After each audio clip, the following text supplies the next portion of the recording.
Stand ಹಿಂಗೆ ಇರಬೇಕು, ಇಷ್ಟೇ ಉದ್ದಕ್ಕಿರಬೇಕು, ಈ ತರನೇ ಇರಬೇಕು. ಇದು ಮನುಷ್ಯನ ಉದ್ದೇಶ. ಕಾರಣ ಇದು ರೆಡಿ ಆಗೋದಕ್ಕಿಂತ ಮುಂಚೆ, ಇದು ರೂಪಿಸುವುದಕ್ಕಿಂತ ಮುಂಚೆಯೇ, ನಾನು ಹೇಳೋದು ಸ್ವಲ್ಪ ಯೋಚನೆ ಮಾಡಿ, ಇದು ರೂಪಿಸುವುದಕ್ಕಿಂತ ಮುಂಚೆಯೇ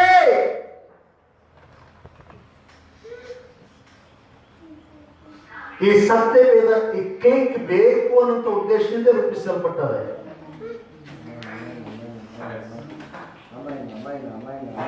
ಯಾವುದೋ ಇಕ್ಬೇಕಂತ ರೂಪಿಸಿ ಯಾವುದೋ ಇಕ್ತಾ ಇಲ್ಲ. ಇದು ಒಂದು ಬುಕ್ಸ್, ಒಂದು ಸತ್ಯವೇದನೋ, ಒಂದು ಪೇಪರ್ ಇಟ್ಟು ನೋಡ್ಲಿಕ್ಕೆ ಮನುಷ್ಯನಿಗೆ ಸಹಾಯ ಬೇಕು ಅನ್ನುವಂತ ಉದ್ದೇಶದಿಂದಲೇ ಈ ಸ್ಟ್ಯಾಂಡ್ ಉತ್ಪತ್ತಿ ಆಗಿದೆ. ಇದು ಮನುಷ್ಯನ ಉದ್ದೇಶ, ಇದು ಮನುಷ್ಯನ ಉದ್ದೇಶ. ಅದು ದೇವರ ಉದ್ದೇಶ. ದೇವರ ಉದ್ದೇಶ, ದೇವರು ಲೋಕದಲ್ಲಿ ಯಾವುದನ್ನ ಸೃಷ್ಟಿಸ್ತಾನೋ ಅದರ ಹಿಂದೆ ಆತನ ಉದ್ದೇಶ ಇದೆ. ಅದರ ಹಿಂದೆ ಆತನ ಒಂದು ಯೋಜನೆ ಇದೆ. ಅದರ ಹಿಂದೆ ಆತನ ಒಂದು ದೊಡ್ಡ ಕಾರ್ಯ ಇದೆ. ಅದರ ಹಿಂದೆ ಆತನ ಒಂದು ಸಂಕಲ್ಪ ಇದೆ.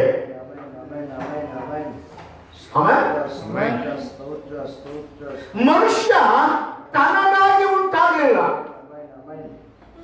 ಇನ್ನೊಂದು ವಿಷಯ ಹೇಳಕ್ಕೆ ಇಷ್ಟಪಡ್ತಾನೆ.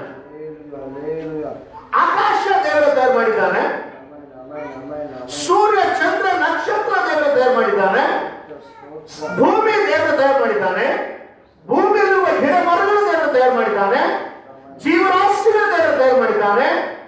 ಎಲ್ಲ ತಯಾರು ಮಾಡಿ ಮನುಷ್ಯನಿಗೆ ಕೂಡ ದೇವರ ತಯಾರು ಮಾಡಿದ್ದಾನೆ. ಇಲ್ಲಿರುವುದಾದ್ರೆ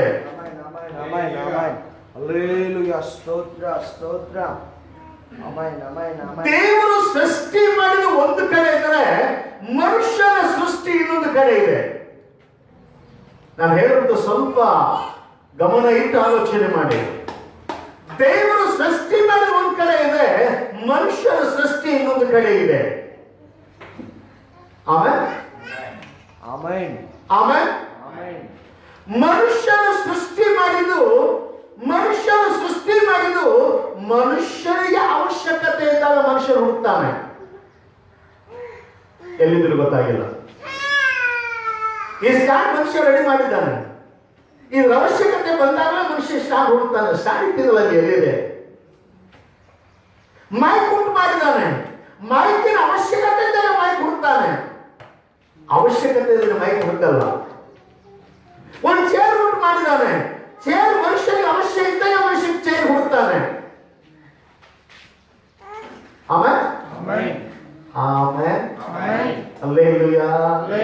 ಎಲ್ಲಿದ್ರೆ ಗೊತ್ತಾಗಿಲ್ಲ. ಆದ್ರೆ ಅವಶ್ಯಕತೆ ಇದ್ದಾಗ ಹುಡುಕ್ತಾನೆ. ಅವಶ್ಯಕತೆ ಇಲ್ಲದ ಎಲ್ಲಿ ಬಿಡು, ಎಲ್ಲಾದ್ರೂ ಇದೆ ಎಲ್ಲಿ ಬಿಡು ಅಂತಾನೆ.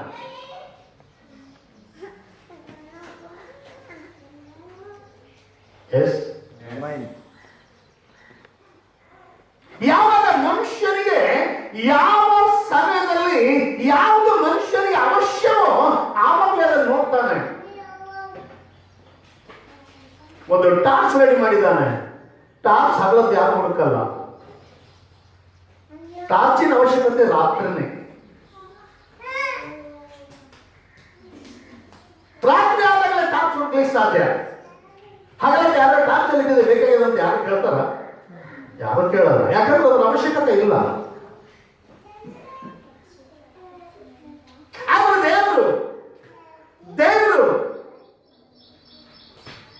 ಲೋಕ ಸೃಷ್ಟಿ ಮಾಡಿದ್ದು ಆಕಾಶ, ಸೂರ್ಯ, ಚಂದ್ರ, ನಕ್ಷತ್ರ, ಜಲಚರ, ಜೀವರಾಶಿ ಏನೆಲ್ಲ ಸೃಷ್ಟಿ ಮಾಡಿದ್ದು ಅವನ ಉದ್ದೇಶಕ್ಕಲ್ಲ, ಅದು ಮನುಷ್ಯನ ಸಹಾಯಕ್ಕಾಗಿ. ಸ್ವಲ್ಪ ಅರ್ಥ ಅವ್ರ ಕೈ ಸ್ತೋತ್ರ ಹೇಳಿ. ದೇವರು ಆಕಾಶ ಭೂಮಿ ಸೃಷ್ಟಿ, ಈ ಭೂಮಂಡಲ ಎಂಬುದಾಗಿ ಹೇಳ್ತಾ ಇದೆಯಲ್ಲ, ಈ ಭೂಮಂಡಲ ದೇವರ ಸಹಾಯಕ್ಕಾಗಿ ಅಲ್ಲ, ಮನುಷ್ಯನ ಸಹಾಯಕ್ಕಾಗಿ. ಆದ್ರೆ ಒಂದು ಮಾತ್ರ ಸತ್ಯ, ಭೂಮಂಡಲ ಮನುಷ್ಯನ ಸಹಾಯಕ್ಕಾಗಿ, ಆದ್ರೆ ಮನುಷ್ಯ ಮಾತ್ರ ದೇವರ ಸಹಾಯಕ.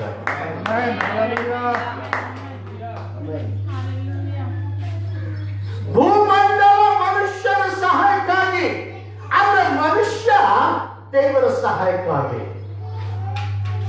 Hallelujah, hallelujah, hallelujah. ನಾನು ಇವತ್ತು ನಿಮ್ಗೆ ಏನ್ ಹೇಳಿಕ್ ಹೋಗ್ತಾ ಇದ್ದೇನೆ ಅಂದ್ರೆ, ಆದಿಕಾಂಡ 3ನೇ ಅಧ್ಯಾಯ 8, 9, 10 ವಚನ, 3 ವಚನ ನೋಡುವಾಗ ಅಲ್ಲಿ ಯೆಹೋವ ದೇವರು ಮಾಡಿದ್ದೇನೆಂಬುದಾಗಿ ನಾವು ಕಾಣ್ತೇವೆ. ತರುವಾಯ ಯೆಹೋವ ದೇವರು ಸಂಜೆಯ ತಂಗಾಳಿಯಲ್ಲಿ ತೋಟದೊಳಗೆ ಸಂಚರಿಸುತ್ತಿದ್ದಾಗ ಆ ಸ್ತ್ರೀ ಪುರುಷರು ಆತನ ಸಪ್ಪಳವನ್ನು ಕೇಳಿ ಆತನಿಗೆ ಕಾಣಿಸಬಾರದೆಂದು ತೋಟದ ಮರಗಳ ಹಿಂದೆ ಅಡಗಿಕೊಂಡರು. ಯೆಹೋವ ದೇವರು ಮನುಷ್ಯನನ್ನು ನೀನು ಎಲ್ಲಿರುತ್ತಿ ಎಂದು ಕೂಗಿ ಕೇಳಲು ಅವನು ನೀನು ತೋಟದಲ್ಲಿ ಸಂಚರಿಸುವ ಸಪ್ಪಳವನ್ನು ನಾನು ಕೇಳಿ ಬೆತ್ತಲೆಯಾಗಿದ್ದೇನಲ್ಲ ಎಂದು ಹೆದರಿ ಅಡಗಿಕೊಂಡೆನು ಅಂದನು. ಆಮೇಲೆ ಈ 8, 9, 10 ವಚನ ನೋಡುವಾಗ 8, 9, 10 ವಚನ ನೋಡುವಾಗ 8ನೇ ವಚನದಲ್ಲಿ ಯೆಹೋವ ದೇವರು ಸಂಜೆಯ ತಂಗಾಳಿಯಲ್ಲಿ ಆ ಸ್ತ್ರೀ ಪುರುಷರ ಇರುವ ಸ್ಥಳಕ್ಕೆ ಬರ್ತಾ ಇದ್ದಾನೆ. ಸ್ಥಳಕ್ಕೆ ಬಂದು ಆ ಸ್ಥಳದಲ್ಲಿ ಯಾವ ಸ್ಥಳದಲ್ಲಿ ಯೆಹೋವ ದೇವರು ಆದಾಮ ಹವ್ವಳನ್ನು ರೂಪಿಸಿದನೋ ಆ ಸ್ಥಳದಲ್ಲಿ ಆ ಮನುಷ್ಯನು ನೋಡ್ತಾ ಇದ್ದಾನೆ. ಆಮೇಲೆ ಈ ಮೊಬೈಲ್ ಇಟ್ಟಿದೆ, ನನಗೆ ಅವಶ್ಯಕತೆ ಅದ. ಯಾವಾಗ ನನಗೆ ಅವಶ್ಯಕತೆ ಅದ ಆವಾಗ ನನ್ನ ನೆನಪು ಬರ್ತದೆ ಆ ಮೊಬೈಲ್ ಅಲ್ಲಿ ಇಟ್ಟಿದೆ ಅಂತ. ಯಾವಾಗ ಮನುಷ್ಯ ಮೊಬೈಲ್ ಅವಶ್ಯಕತೆ ಇದ್ದಾಗ ಮೊಬೈಲ್ ಇಟ್ಟಿನ ಮೊಬೈಲ್ ಸ್ಥಳ ಬರ್ತಾನೆ.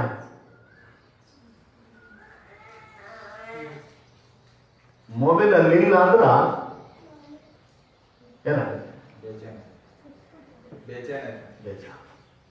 ಯೆಹೋವ ದೇವರು ಆದಾಮ ಹವ್ವಳನ್ನ ಏದೇನ್ ತೋಟದಲ್ಲಿ ಇಟ್ಟಿದ್ದ. ಏದೇನ್ ತೋಟದಲ್ಲಿ ಆದಾಮ ಹವ್ವಳ ಇದ್ದಾರಂತ ಅವನಿಗೆ ಗೊತ್ತು. ಆದ್ರೂ ಯೆಹೋವ ದೇವರು ಯಾವ ಪ್ರಕಾರ ದಿನನಿತ್ಯ ಅವಶ್ಯಕತೆ ಇದ್ದ ಹಾಗೆ ಅವ್ರ ಜೊತೆ ಮಾತಾಡುವುದಕ್ಕಾಗಿ, ಅವ್ರ ಜೊತೆ ಸಹವಾಸ ಮಾಡೋದಕ್ಕಾಗಿ, ಅವ್ರ ಜೊತೆ ಪ್ರೀತಿಯಾಗಿ ಜೀವಿಸುವುದಕ್ಕಾಗಿ ಅವ್ರ ಲೋಕದಲ್ಲಿ ಎದೆ ತೋಟಕ್ಕೆ ಬಂದಾಗ ಅಲ್ಲಿ ಆದಾಮ ಹವ್ವಳ ಕಾಣಲಿಲ್ಲ. ಯಾವಾಗ ಆದಾಮ ಹವ್ವಳ ಕಾಣಲಿಲ್ಲ ಆವಾಗ ದೇವರು ಹೇಳ್ತಾನೆ 9ನೇ ವಚನಕ್ಕೆ ಬಂದಾಗ ಯೆಹೋವ ದೇವರು ಮನುಷ್ಯನನ್ನು ನೀನು ಎಲ್ಲಿರುತ್ತಿ ಎಂದು ಕೂಗಿ ಕೇಳಲು. ಇವತ್ತಿನ ಸಂದೇಶ ನೀನು ಎಲ್ಲಿರುತ್ತಿ.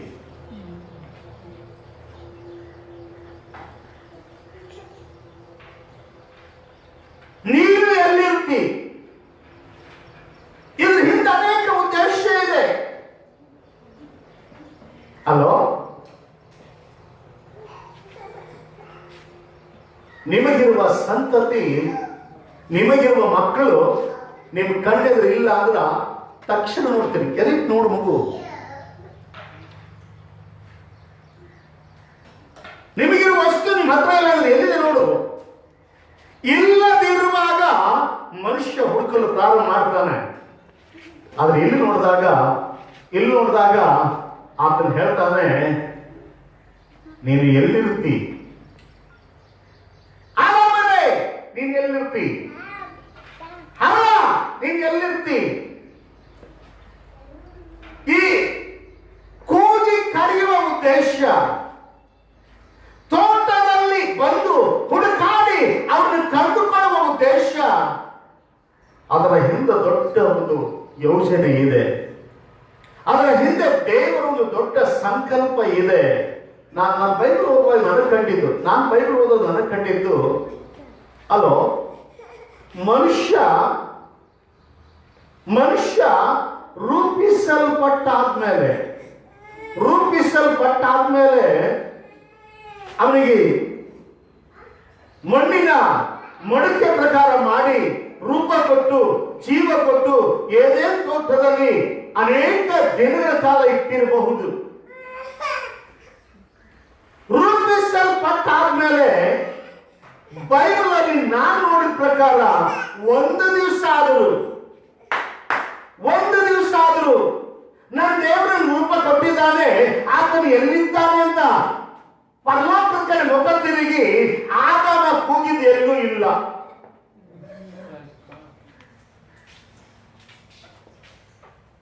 ದೇವರು ರೂಪ ಕೊಟ್ಟಿದ್ದಾನಲ್ಲ, ದೇವರು ಊಟ ಕೊಟ್ಟಿದ್ದಾನಲ್ಲ, ದೇವರಿಗೆ ಸೃಷ್ಟಿ ಕೊಟ್ಟಿದ್ದಾನಲ್ಲ ಅಂತೇಳಿ, ದೇವರೇ ನೀ ಎಲ್ಲಿದ್ದೆಪ್ಪ, ಊಟ ಕೊಟ್ಟಿದ್ದಲ್ಲ, ನೀ ಎಲ್ಲಿದ್ದೀನ ನೀನು ನೋಡ್ಬೇಕು ಅಂತೇಳಿ ಎಂದು ಆದಾಮ ದೇವರು ಹುಡ್ಕೊಂಡು ಹೋಗಿಲ್ಲ.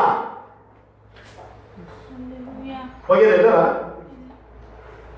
ಒಂದೇ ದಿನ, ಎರಡನೇ ದಿನ, ಮೂರು ದಿನ, ಸುಮಾರು ದಿನ ಇದ್ದಿರಬಹುದು. ನಾನು ಸುಮಾರು ದಿನ ಆದಾಮ ಏನೇನು ತೋಟದಾಗಿದ್ದ, ಸುಮಾರು ದಿನ ಏನೇನು ತೋಟದಲ್ಲಿ ಓಡಾಡ್ತಾ ಇದ್ದ.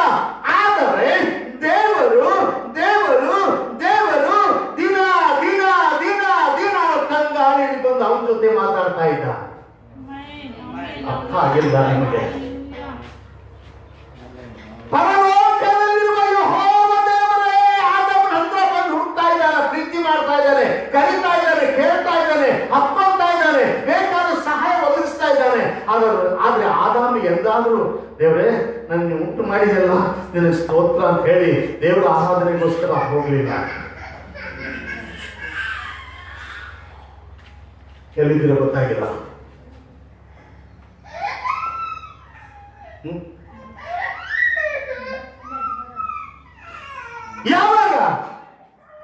ಯಾವಾಗ ದೇವರು ದಿನ ನೋಡ್ಬೇಕಾದ್ರು, ದೇವರು ಒಂದಿನ ಕಾಣದೇ ಇದ್ದಾಗ ದೇವರು ಹೇಳ್ತಾನೆ, ಯಾಕೋ ನನ್ನ ಮಕ್ಕಳು ಇಲ್ಲಲ್ಲ, ನಮ್ಮ ಆದಾಮ ಇಲ್ಲೇ ಇದ್ದ ಯಾಕೋ ಇಲ್ಲಲ್ಲ, ನನ್ನ ಆದಾಮ ಇಲ್ಲೇ ತೋಟದಾಗಿದ್ದ ಯಾಕೋ ಇಲ್ಲಲ್ಲ.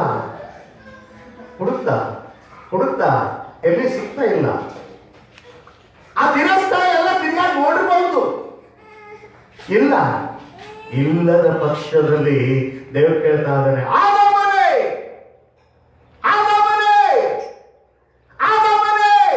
ನೀನ್ ಎಲ್ಲಿರ್ತಿ? ಕಾರಣ ಆದಾಮನಿಂದ ದೇವರಿಗೆ ಒಂದು ವಿಶೇಷತೆ ಇದೆ. ನೀ ಯೋಚನೆ ಮಾಡಬೇಡ, ನಿನಗೆ ದೇವರಿಂದ ಒಂದು ಯೋಚನೆ ಇದೆ ಅಂತ. ನಿನಗೋಸ್ಕರ ದೇವರಿಲ್ಲ, ದೇವರಿಗೋಸ್ಕರ ನೀತಿ ಮೊದಲು ಮಾತು ಮರಿಬೇಡ. ನಾನು ಹೇಳಿದ ಅರ್ಥ ಆಗ್ತದಿಲ್ಲ ಗೊತ್ತಿಲ್ಲ. ನಿನಗೆ ದೇವರಿದ್ದರೂ ಸರಿ, ಇಲ್ದಿದ್ದರೂ ಸರಿ,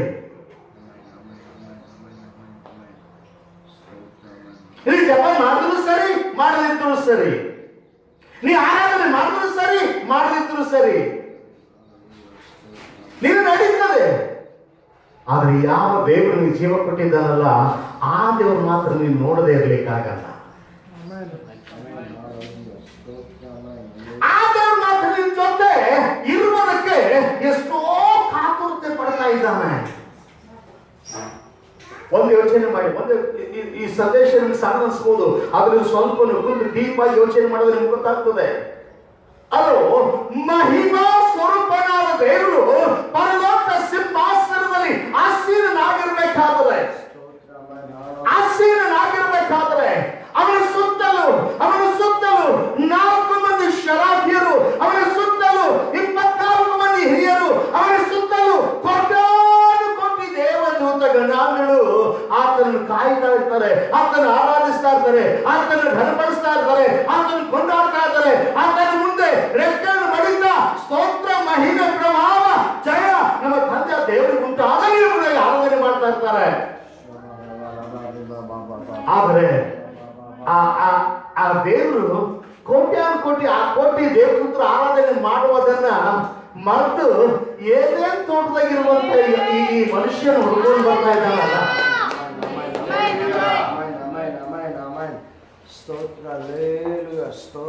ಅಂತ ಮಹಿಮಾ ಪದವಿ ಪ್ರಭಾವ ಸಾಮರ್ಥ್ಯ ಶಕ್ತಿ ಬಲ ಇರುವಂತ ದೇವರು ಅದನ್ನು ತಳ್ಳಿ ಮೊನ್ನಾಗಿರುವ ಈ ಆದಾಮನ ಹುಡುಕತ್ತನಲ್ಲ.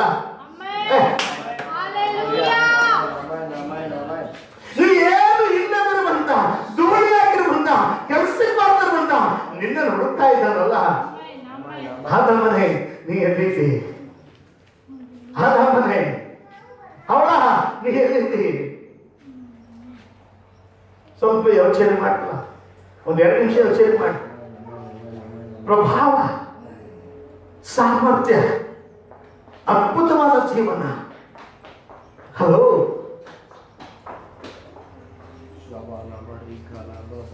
ಆತನ ಸಿಂಹಾಸನದ 4 ಭಾಗದಲ್ಲಿ 4 ಶರಾಫಿರಿದ್ದಾರೆ.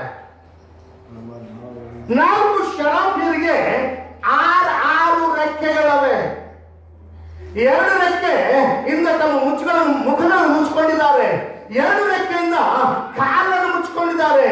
2 ರೆಕ್ಕೆ ಬಡಿತಾ ಆತ ಇದ್ದ ಸ್ಥಳದಾಗ ಕಾಲಿಡುವುದಕ್ಕೂ ಯೋಗ್ಯತೆ ಇಲ್ಲ ಎಂಬುದಾಗಿ ಹೇಳಿ ಮಧ್ಯದಲ್ಲಿ ಆತನ ಘನಪಡಿಸ್ತಾ ಇದ್ದಾರೆ.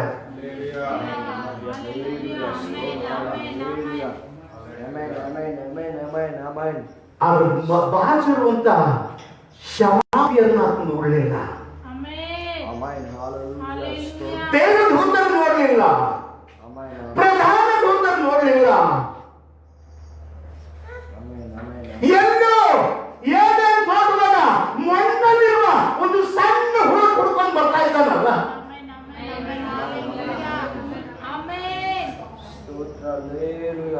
ನಾ ಇವತ್ತು ಹೇಳಕ್ಕೆ ಇಷ್ಟಪಡ್ತೇನೆ, ಆವತ್ತೇನು ಹುಡುಕೇನಲ್ಲ, ಆವತ್ತೇನು ಏನೇನು ತೋಟದ ಹುಡುಕೇನಲ್ಲ, ಆವತ್ತು ಏನೇನು ತೋಟದ ನೋಡ್ತಾ ತಿರ್ಗಾಡ್ತಾನಲ್ಲ.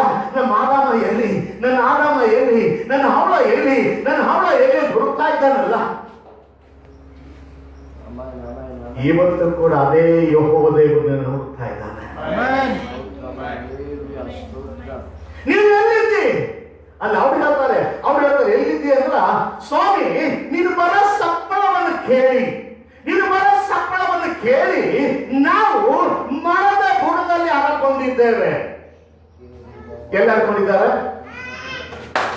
ಎಲ್ಲ ಹಾಕೊಂಡಿದ್ದಾರೆ? ಮರದ ಬುಡದಲ್ಲಿ. ಕಾರಣ ದೊಡ್ಡ ದೊಡ್ಡ ಮರಗಳು ಅದರ ಒಳ ಮುಚ್ಕೊಂಡ್ರು ನಾವು ಕಾಣಲೇವ ಅಂತ ಹೇಳಿ ಎಲ್ಲೋ ಮರದ ಬುಡದಾಗೋ, ಎಲ್ಲೋ ತಪ್ಪಲಾಗೋ, ಎಲ್ಲೋ ಅಡ್ಕೊಂಡಿದ್ದಾರೆ. ಕಾರಣ ಕಾರಣ ಕಾರಣ ದೇವರಿಗೆ ಭಯಪಟ್ಟಲ್ಲ, ಕಾರಣ ಅವರು ಬೆತ್ತಲೆಯಾಗಿರುವುದರಿಂದಲೇ. ಯಾಕೆ ಮುಚ್ಕೊಂಡಿದೆ ಅಂತ ಕೇಳಿದಾಗ, ಸ್ವಾಮಿ ನೀವು ಭಯಂಕರ, ನೀವು ನೋಡಿದ್ರೆ ಭಯ ಆಗ್ತದೆ ಅಂತ ಹೇಳಿಲ್ಲ. ಸ್ವಾಮಿ ನಾವು ಬೆತ್ತಲೆ ಆಗಿದ್ದೇವೆ. ನೀವು ಬೆತ್ತಲೆ ನೀವು ಹೇಳಿದವರು ಯಾರು?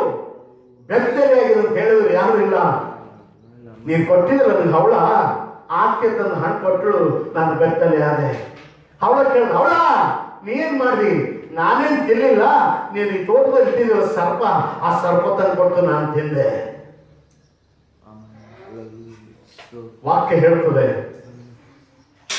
ಆದಾಮಿಗೆಲ್ಲ ಕೂಗನು ಅದೇ ಕೂಗು ಇವತ್ತು ಕೂಗ್ತಾ ಇದೆ. ಆ ಕೂಗು ನಿಂತು ಹೋಗಿಲ್ಲ, ಆ ಕೂಗು ನಿಂತು ಹೋಗಿಲ್ಲ. ಆವತ್ತು ಆದಾಮ ಹೊಳ ಗಿಡದ ಬಡ್ಡೆಯಲ್ಲಿ ಆಡ್ಕೊಂಡಿದ್ದರು, ಗಿಡದ ಮರದ ಬಡ್ಡೆಯಲ್ಲಿ ಆಡ್ಕೊಂಡಿದ್ದರು. ಆದ್ರೆ ಇವತ್ತು ನಾನು ಹೇಳಿಕ್ಕೆ ಇಷ್ಟಪಡ್ತೇನೆ, ಇವತ್ತು ಅನೇಕರು ಲೋಕದ ಮರೆಯಲ್ಲಿ ಆಡ್ಕೊಂಡಿದ್ದಾರೆ, ಹಣದ ಮರೆಯಲ್ಲಿ ಆಡ್ಕೊಂಡಿದ್ದಾರೆ, ಅಧಿಕಾರದ ಮರೆಯಲ್ಲಿ ಆಡ್ಕೊಂಡಿದ್ದಾರೆ, ಅಹಂಭಾವದ ಮರೆಯಲ್ಲಿ ಆಡ್ಕೊಂಡಿದ್ದಾರೆ, ಗರ್ವ ಶಕ್ತಿಯ ಮರೆಯಲ್ಲಿ ಆಡ್ಕೊಂಡು ನಾನೇ ಶ್ರೇಷ್ಠ ಅನ್ನೋದು ಹೇಳ್ಕೊಳ್ತಾ ಇದ್ದಾರೆ. ಅವರೆಲ್ಲರೂ ದೇವರು ಹುಡುಕ್ತಾ ಇದ್ದಾನೆ. ಆದಾಮನೇ ನೀನು ಎಲ್ಲಿರ್ತಿ? ಆದಾಮನೇ ನೀನು ಎಲ್ಲಿರ್ತಿ? ನೀನು ಬಹಳ ವರ್ಷವಿದೆ. ಬಹಳ ಜನ ಹೇಳ್ತಾರೆ ಈಗ ದೇವರು ನಮ್ಗೆ ಬೇಕು, ಈಗ ದೇವರಿದ್ದೇ ನಾನು ಬದುಕ್ತೆ, ಈಗ ದೇವರಿದ್ದರೆ ನನಗೆ ಆಶೀರ್ವಾದ ಅದ, ಈಗ ದೇವರಿದ್ದರೆ ನನಗೆ ಅನ್ನ ಅದ, ಈಗ ದೇವರಿದ್ದರೆ ನನ್ನ ಮನೆ ಅದ, ಈಗ ದೇವರಿದ್ದರೆ ನನ್ನ ಕುಟುಂಬ ಅದ. ನಾನು ಹೇಳಲಿಕ್ಕೆ ಇಷ್ಟಪಡ್ತೇನೆ, ದೇವರು ಇರುವುದರಿಂದ ನಿನಗೆ ಆಶೀರ್ವಾದ ಇಲ್ಲ, ದೇವರು ಇಲ್ಲ, ದೇವರು ಇರುವುದರಿಂದ ಆರೋಗ್ಯ ಇಲ್ಲ. ಅಲ್ಲೋ, ದೇವರು ನಿನ್ನನ್ನು ಆರೋಗ್ಯವಂತನಾಗಿಟ್ಟದ್ದರಿಂದ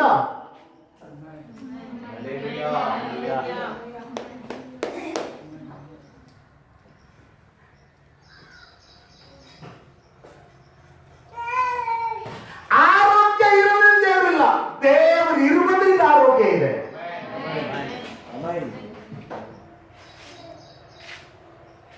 ದೇವರು ಸುಖನಾಗಿಟ್ಟಲ್ಲ, ದೇವರನ್ನು ಸುಖನಾಗಿಟ್ಟಲ್ಲ, ಅದಕ್ಕೆ ದೇವರು ಇರುವುದರಿಂದ ನೀ ಸುಖದಾಗಿದ್ದೀಯ. ದೇವರ ಕೃಪೆ ನಿನ್ನ ಮೇಲೆ ಇರುವುದರಿಂದ ನೀನು ಸಂತೋಷವಾಗಿದ್ದೀಯ. ಹಲೋ, ಅದಕ್ಕೆ ನಾನು ಹೇಳಕ್ ಇಷ್ಟಪಡುತ್ತೆ, ನಿನಗೆ ದೇವ್ರು ಬೇಕಾಗಿರ್ಲಿಕ್ಕಿಲ್ಲ, ಆದ್ರೂ ದೇವರಿಗೆ ನೀನು ಬಹಳ ಅವಶ್ಯವಾಗಿ ಬೇಕು. ಆಮೇಲೆ ಆಮೇಲೆ ಎಷ್ಟು ಮಂದಿ ಹೇಳ್ತೀರ, ನಾನು ದೇವರಿಗೆ ಬೇಕು.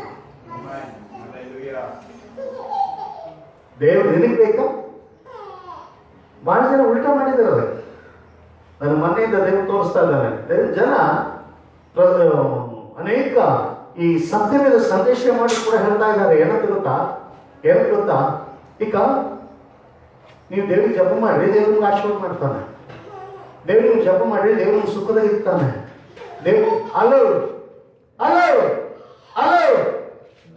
ಸುಖವಾಗಿ ಇಕ್ಕದಕ್ಕಿಂತಲೂ ನಾನು ಹೇಳಕ್ಕೆ ಇಷ್ಟಪಡ್ತೇನೆ, ನೀನು ದೇವರಿಗೆ ಅಮೂಲ್ಯವಾಗಿ ಬೇಕು.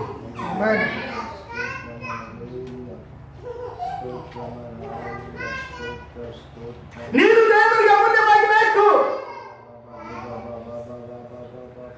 ನನ್ನ ಮನೆ ದೇವರ ಆತ್ಮನ ತೋರಿಸ್ಕೊಟ್ಟ. ಕ್ರಿಸ್ತ ದೇವರ ಸನ್ನಿಧಿಯಲ್ಲಿ ತಂದೆಯ ಏಕೈಕ ಮಗನಾಗಿದ್ದ. ಆದರೆ ಆ ಕ್ರಿಸ್ತ ಲೋಕದ ಪಾಪ ನಿವಾರಣೆಗಾಗಿ ದೇವರಿಗೆ ಎಷ್ಟು ಬೇಕಾಗಿದನೋ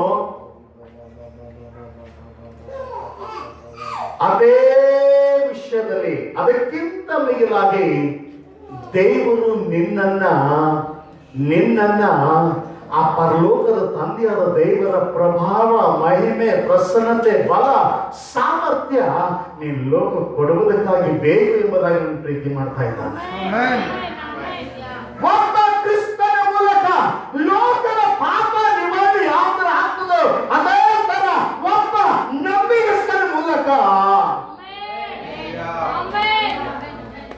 ಅದಕ್ಕೆ ದೇವರಿಗೆ ಬಹಳ ಅವಶ್ಯವಾಗಿ ಬೇಕು. ನೀನ್ ತಿಳಿಬೇಡ, ನನಗೆ ಅನ್ನ ಕೊಟ್ಟನೋ ಸಾಕು, ನನ್ನ ಬಟ್ಟೆ ಕೊಟ್ಟನೋ ಸಾಕು, ನನ್ನ ಮನೆ ಕೊಟ್ಟನೋ ಸಾಕು, ನನ್ನ ಕುಟುಂಬ ಕೊಟ್ಟನೋ ಸಾಕು, ನನಗೆ ಆಸ್ತಿ ಇಟ್ಟನೋ ಸಾಕು, ನನ್ನ ನೌಕರಿ ಇಟ್ಟನೋ ಸಾಕು, ನನಗೆ ಆರೋಗ್ಯ ಕೊಟ್ಟನೋ ಸಾಕು. ನಿನಗೆ ಅದಕ್ಕಾಗಿ ದೇವ್ರ ಕಾರಲಿಲ್ಲ. ನಿನ್ನ ಆರೋಗ್ಯ, ನಿನ್ನ ಕುಟುಂಬ, ನಿನ್ನ ಜೀವನ, ನಿನ್ನ ಐಶ್ವರ್ಯ, ನಿನ್ನ ಏನೆಲ್ಲ ಇದ್ರೂ ಕೂಡ ಅದಕ್ಕಾಗಿ ಅಲ್ಲ. ದೇವರು ನಿನ್ನಲ್ಲಿ ಒಂದು ದೊಡ್ಡ ಯೋಜನೆ ಇಟ್ಟಿದ್ದಾನೆ.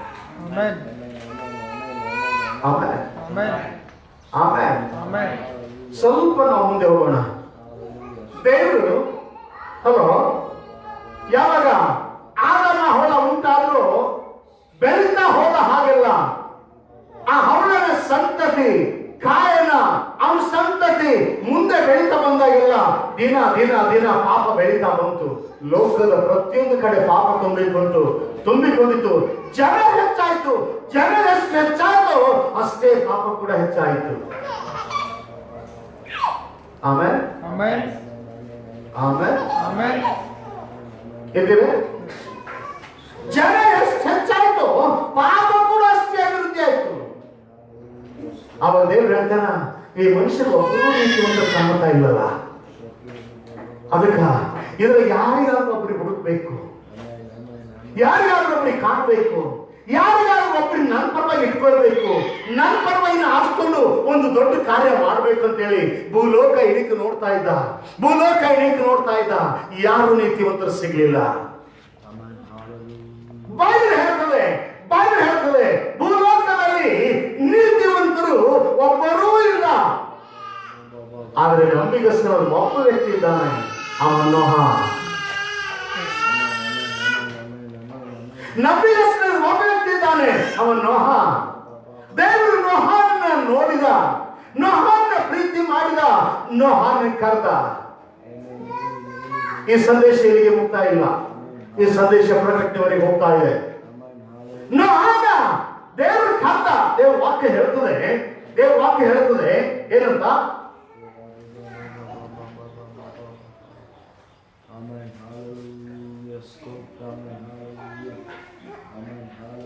ಅದೇ ಆದಿಕಾಂಡ 6ನೇ ಅಧ್ಯಾಯ 9ನೇ ವಚನ ನೋಡಿ. ನೋಹನ ಚರಿತ್ರೆಯು ನೋಹನು ನೀತಿವಂತನು, ತನ್ನ ಕಾಲದವರಲ್ಲಿ ತಪ್ಪಿಲ್ಲದವನು ಆಗಿದ್ದನು. ಅವನು ದೇವರೊಂದಿಗೆ ಅನ್ಯೋನ್ಯವಾಗಿ ನಡೆದುಕೊಂಡಿದ್ದನು. ನೋಹನು ದೇವರೊಟ್ಟಿಗೆ ಅನ್ಯೋನ್ಯವಾಗಿ ನಡೆದುಕೊಂಡಿದ್ದನು. ಆ ನಡ್ಕೊಂಡದರ ನಿಮಿತ್ತ ದೇವರು ಆ ನೋಹನನ್ನು ಪ್ರೀತಿ ಮಾಡಿದ. ನೋಹನ್ಗಿಂತ ಬುದ್ಧಿವಂತರು ಬಹಳ ಜನ ಇದ್ದರು. ನೋಹನ್ಗಿಂತ ಐಶ್ವರ್ಯವಂತರು ಬಹಳ ಜನ ಇದ್ದರು.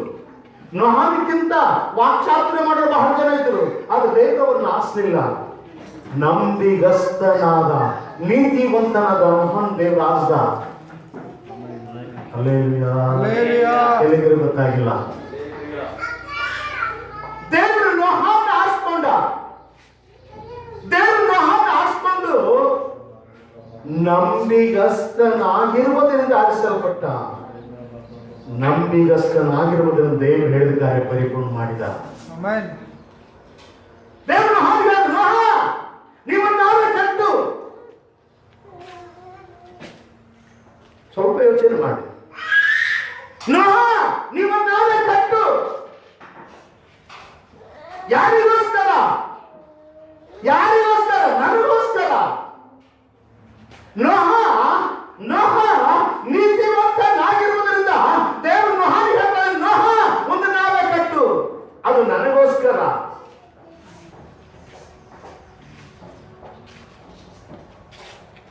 ಕಂಪ್ಲೀಟ್ ಆಗತನ ಈ ನಾವೇ ನಿನಗೋಸ್ಕರ ಅಂತ ಹೇಳಿಲ್ಲ. ಕಂಪ್ಲೀಟ್ ಆಗತನ ಹೇಳ್ತಾನೆ, ನನಗೋಸ್ಕರ ಒಂದು ನಾವೇ ಕಟ್ಟು. ಯಾವಾಗ ನಾವೇ ಕಟ್ಟಿದನು ಆವಾಗ ಹೇಳ್ತಾನೆ, ನೋಹ ನೀನು ನಿನ್ನ ಸಂತತಿ ಇದರಲ್ಲಿ ಬಂದು ಸೇರಿ. ಯಾಕಂದ್ರೆ ನಾನು 40 ದಿನಗಳ ಕಾಲ ಆಕಾಶದ ಮಳೆ ಸುರಿಸುವವನಾಗಿದ್ದೇನೆ, ಲೋಕ ನಾಶಪಡಿಸುವವನಾಗಿದ್ದೇನೆ. ಲೋಕ ನಾಶ ಮಾಡುವಂಥದ್ದಾಗಿದೆ, ಲೋಕ ಅಳಿಸಿ ಬಿಡುವಂಥವನಾಗಿದ್ದೇನೆ. ಆದರೆ ನನ್ನ ಪರವಾಗಿ ನನಗಾಗಿ ಬೇಕಾದ ಕುಟುಂಬ ನಿನ್ನ ಒಂದು ಮಾತ್ರ ಇದೆ. ಇಡೀ ಲೋಕ ಅಲೋ ಕಾಯಿಲೆ ಸಂತತಿ ಕೊಟ್ಟವ್ರು ಯಾರು? ಅವರ ಅಪ್ಪ. ಕಾಯಿ ಮಕ್ಕಳು ಮೊಮ್ಮಕ್ಕಳು ಹುಟ್ಟಿಸೋರು ಯಾರು? ಅವರ ಅಪ್ಪ.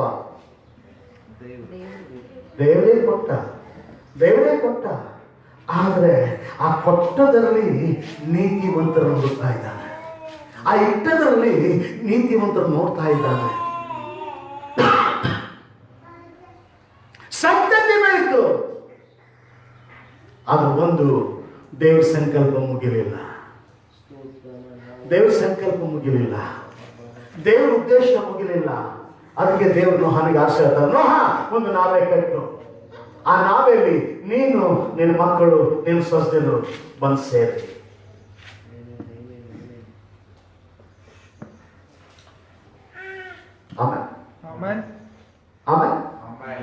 ನಾನು ಹೇಳ್ಬೇಕಾದ ಒಂದು ಮಾತೇನಂದ್ರೆ, ಯಾವ ದೇವರು ನೋಹನ ಕರೆಯುವಾಗ, ಯಾವ ದೇವರು ನೋಹನಿಗೆ ಒಂದು ಕೆಲಸ ಕೊಡುವಾಗ, ಯಾವಾಗ ದೇವರು ನೋಹನಿಗೆ ಒಂದು ಯೋಜನೆ ಇಟ್ಟಾಗ ಅದು ಅಲ್ಲಿಗೆ ಕಂಪ್ಲೀಟ್ ಆಗಲಿಲ್ಲ. ಅದು ಲೋಕದ ಅಂತ್ಯದವರೆಗೆ ಅದು ನಡೀತಾ ಇದೆ. ಇವತ್ತು ನಾ ಹೇಳಕ್ ಇಷ್ಟಪಡ್ತೇನೆ, ನೋಹನಿಗೆ ಒಬ್ಬನಿಗೆ ಆರಿಸ್ಕೊತಿದಿಲ್ಲ ಅಂದ್ರ ಇವತ್ತು ಈ ಸಂತತಿ ನಾವು ಯಾರು ಇರ್ತಿದ್ದಿಲ್ಲ. ನೋಹನಿಗೆ ಒಬ್ಬನಿಗೆ ಆರಿಸಿದ ನಿಮಿತ್ತ ಆ ಒಬ್ಬನ ಮೂಲಕ, ಆ ಒಂದು ಕುಟುಂಬ ಮೂಲಕ ಲೋಕ ತುಂಬಾ ಈ ಒಂದು ಜನಾಂಗ ಇದೆ. ಆರಿಸಿದ ಒಬ್ಬನಿಗೆ ಅವರ ಆಶೀರ್ವಾದ 1000 ಆತ್ಮಗಳಿಗೆ. ಆಮೇಲೆ ನಾನು ಕೇಳೋದು, ಯಾವ ದೇವರು ಅಬ್ರಹಾಂ ಸಾರಿ ಆದಾಮ ಕೇಳಿದನು, ಆದಾಮನೇ ನೀನು ಎಲ್ಲಿರ್ತಿ ಅಂತ. ಇವತ್ತು ನಾನು ನಿಮ್ಮನ್ನು ಕೂಡ ಅದೇ ಪ್ರಶ್ನೆ ಕೇಳ್ತಾ ಇದ್ದಾನೆ.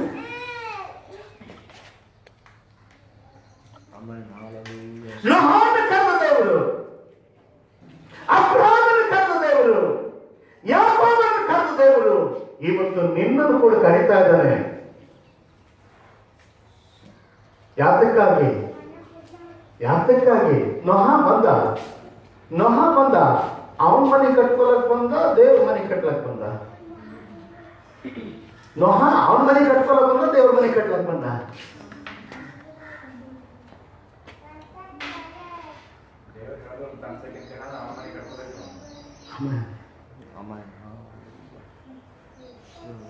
ಕೆಲಸ ದೇವ್ರದ. ಹೋಗು ಮರ ಕಡಿ, ಹೋಗು ಮರ ಕಡಿ, ಒಂದು ನಾವೇ ಕಟ್ಟು.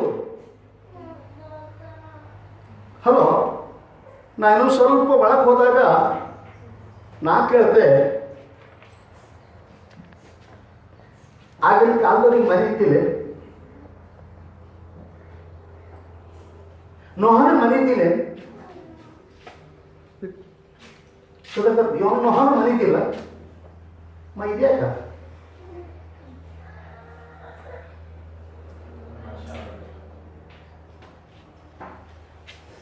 ನೋಹನ ಮನೆ ಇದ್ದಿಲ್ಲ, ಗಿಡಕೆಳಗಿದ್ದಲ್ಲ. ಯಾವಾಗ ಆದ ಮಾಡೋ ಸಸ್ಯದ ಅವತ್ತಿನ ನೋಹಂತಾನೆ ಎಲ್ಲರೂ ಗಿಡಕೆಳಗಿದ್ದಲ್ಲ. ಇಲ್ಲ, ಅವರು ಬೇಕಾದ ಕಟ್ಕೊಂಡಿದ್ದರು, ಆದ್ರೆ ಅದು ಪರಿಪೂರ್ಣ ಅಲ್ಲ. ನಾನು ಹೇಳಲ್ಪಟ್ಟ, ನಾನು ನೇಮಿಸಲ್ಪಟ್ಟ ನನ್ನ ಸಂಕಲ್ಪದ ಮೇರೆಗೆ ಒಂದು ನಾವೇ ಕಟ್ಟು. ಆ ನಾವೇ ಲೋಕಕ್ಕೆ ರಕ್ಷಣೆ ಕೊಡುವಂಥದ್ದೇ.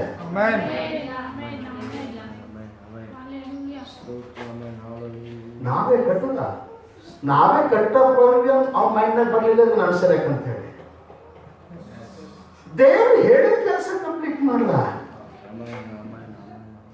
ಅವ ಹೇಳಿದ್ರು, ಈ ಕಟ್ಟಲ್ಗಿರ್ಬೇಕು, ಈ ಉದ್ದಕ್ಕಿರ್ಬೇಕು, ಈ ಎತ್ತರ ಇರಬೇಕು, ಈ ಸಂತಸ್ತಿರ್ಬೇಕು.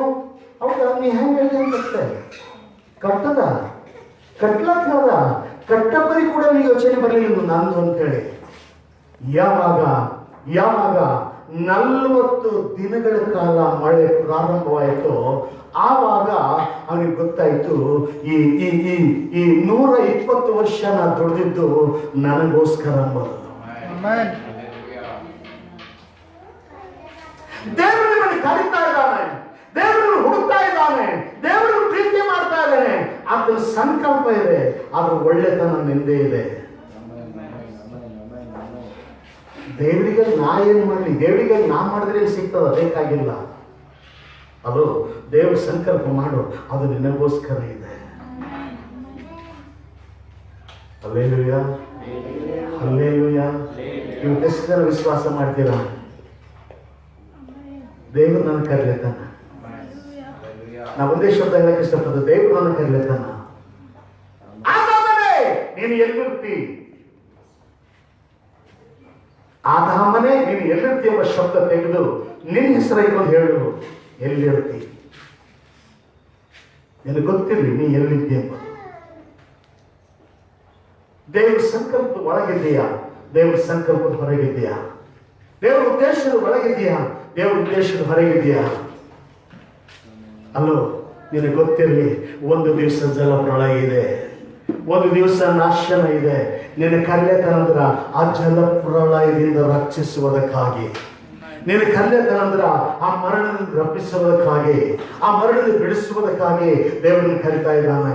ಆವಾಗ ಕರೆದಂತ ದೇವರು ಇವತ್ತು ಕೂಡ ಕರೀತಾ ಇದ್ದಾನೆ. ಅದಕ್ಕೆ ವಾಕ್ಯ ಪದೇ ಪದೇ ಹೇಳ್ತಾರೆ, ನೋಹಾನನ ಕಾಲದಲ್ಲಿ ನಡೆದ ಪ್ರಕಾರ, ನೋಹಾನನ ಕಾಲದಲ್ಲಿ ನಡೆದ ಪ್ರಕಾರ ಈ ಅಂತ್ಯ ದಿನಗಳು ನಡೆಯುವಂತದ್ದಾಗಿದೆ. ನೋಹಾನನ ಕಾಲದಲ್ಲಿ ನೋಹ ಒಬ್ಬನೇ ನಾವೇ ಕಟ್ತಾ ಇದ್ದ. ಎಲ್ಲರೂ ನೋಡಿದ್ರು ಅಂತಿರ್ಬೇಕು, ಏನು ಚೆನ್ನಾಗಿದೆ, ಯಾಕೆ ಕಟ್ಟದ, ಇದ್ರಿಂದ ಏನು ಹಂಗೆ ಅದ, ಇದು ಯಾವ್ದು ಬರ್ತದ, ಹೀಗೆ ಕಟ್ಟದ, ಇದು ಯಾವ್ದು ಬರ್ತದ? ಅದಕ್ಕಿಂತ ಮುಂಚೆ ಇದ್ದಾದ್ರೆ ನಾವೇ ಕಟ್ಟಿದ್ರ? ಇಲ್ಲ. ನಾವೇ ತೇಲಾಡ್ಕೊಂಡು ಗೊತ್ತಿತ್ತ? ಇಲ್ಲ. ಮಳೆ ಬರ್ತಂದು ಗೊತ್ತಿತ್ತ? ಇಲ್ಲ. ಆದ್ರೆ ದೇವರ ಮುಂದಿನ ಭವಿಷ್ಯತ್ತಿನ ದಿನಕ್ಕಾಗಿ ದೇವರು ಸಿದ್ಧ ಮಾಡಿರುವಂತದ್ದನ್ನ ಇವತ್ತು ಇಷ್ಟಪಡ್ತಾರೆ. ನಿನಗೆ ಕರೆತನ ಅಂದ್ರ ನಿನಗೆ ಈಗಿನ ಲೆಕ್ಕ ಅಲ್ಲ, ಎಲ್ಲೋ ಮುಂದಿನ ಒಂದು ದೊಡ್ಡ ಯೋಜನೆ ಇಟ್ಟು ನಿನಗೆ ಇವತ್ತು ಕರೆತನ ಮಾತ್ರ ಮರಿಬೇಡ. ನಿನ್ನ ನೇಮಿಸ್ಲತ್ತನ, ನಿನ್ನ ಪರಿಶುದ್ಧತೆ ಕೊಡ್ಲತ್ತನ, ನಿನ್ನ ನೀತಿವಂತನ ಮಾಡ್ಲತ್ತನ. ಇದರ ಅರ್ಥ ಮುಂದೆ ನಿನ್ನ ಮೂಲಕ ಏನೋ ಮಾಡೋ ಹಣ.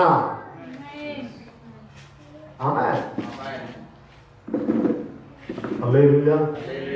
ಎಷ್ಟು ಮಂದಿ ಹೇಳ್ತೀರಾ, ದೇವರು ನನಗೆ ನೀನು ಎಲ್ಲಿರ್ತೀನಿ ಅಂತ ಕರಿತಾ ಇದ್ದಾನೆ. ಯಾರಿಗೆ ಕರೆತನ ಮಾಡಿದ್ರು ತಿಳಿಸಿ ಬಂದಾಗ ನನಗೆ ಮಾತ್ರ ಕರಿತಾ ಇದ್ದಾನೆ, ನನಗೆ ಮಾತ್ರ ಕರಿತಾ ಇದ್ದಾನೆ, ನನಗೆ ಮಾತ್ರ ನೋಡಿದ್ದಾನೆ.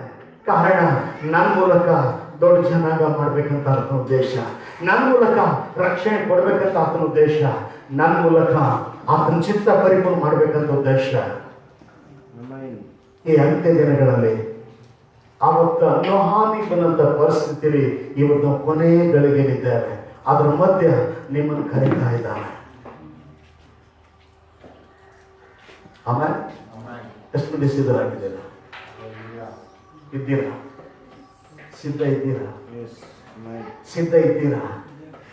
ಇದ್ದೇವೆ ಅಂತ ಸ್ವಲ್ಪ ಎದ್ದು ನಿಂತ್ಕೊಂಡು ಹೇಳ್ರಿ, ಕರ್ತನೆ ನೀನು ಕರೆಯುವ ಕೂಗಿಗೆ ನಾನು ಸಿದ್ಧನಾಗಿದ್ದೇನೆ, ನೀನು ಕರೆಯುವ ಕರಿಕೆಗೆ ನಾನು ಸಿದ್ಧನಾಗಿದ್ದೇನೆ, ನಿನ್ನ ಸಂಕಲ್ಪ ನಾನು ಪರಿಪೂರ್ಣ ಮಾಡಲು ಶಕ್ತನಾಗಿದ್ದೇನೆ. ಅಪ್ಪ ಅಪ್ಪ, ನೀ ನನಗೋಸ್ಕರ ಅಲ್ಲ ಕರ್ತನೆ, ನಾನು ನಿನಗೋಸ್ಕರ. ಮನುಷ್ಯರಿಗಾಗಿ ದೇವರಲ್ಲ, ದೇವರಿಗಾಗಿ ಮನುಷ್ಯನು.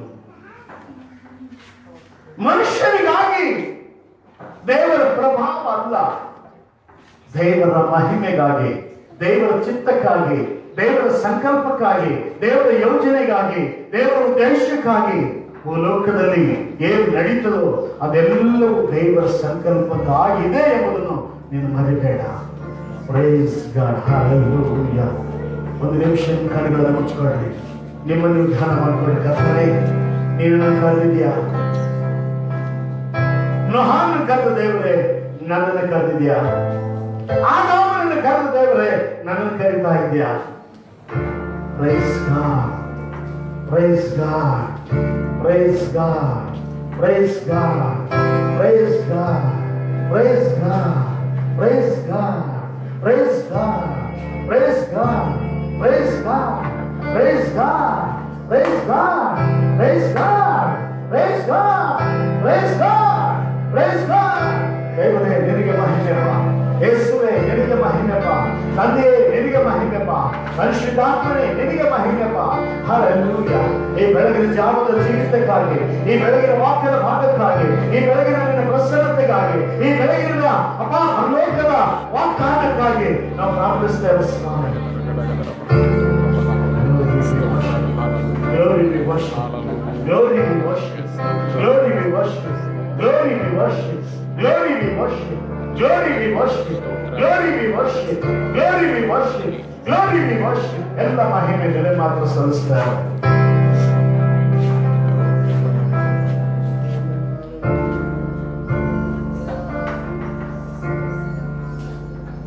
ಒಂದು ದೇಶದ ಒಂದನೇ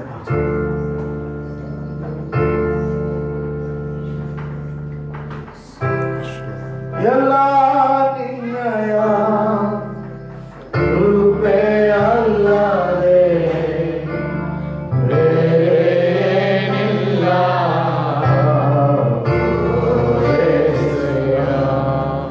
ನಾ ಜೀವಿಸುತ್ತಿರುವುದು ನಿನ್ನ ಕೃಪೆ ಅಲ್ಲದೆ ಬೇರೇನಿಲ್ಲ.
ಕೃಪೆಯಲ್ಲಿ ನಡೀತಾ ಇದ್ದೇವೆ ಕರ್ತನೆ.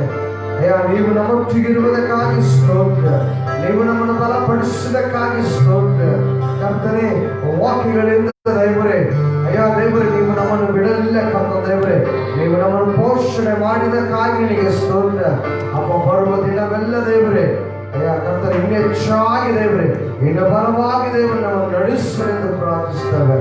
ಅಪ್ಪ, ನಿಮ್ಮ ಐಕ್ಯತೆಯಲ್ಲಿ ಇನ್ನೂ ಹೆಚ್ಚಾಗಿ ನಮ್ಮನ್ನು ಬೆಳೆಯುವ ಹಾಗೆ ಕೃಪೆ ಮಾಡಬೇಕೆಂದು ಯೇಸುವಿನ ನಾಮದಲ್ಲಿ ಬೇಡಿ ಹೊಂದಿದ್ದೇವೆ ಕರ್ತನೆ.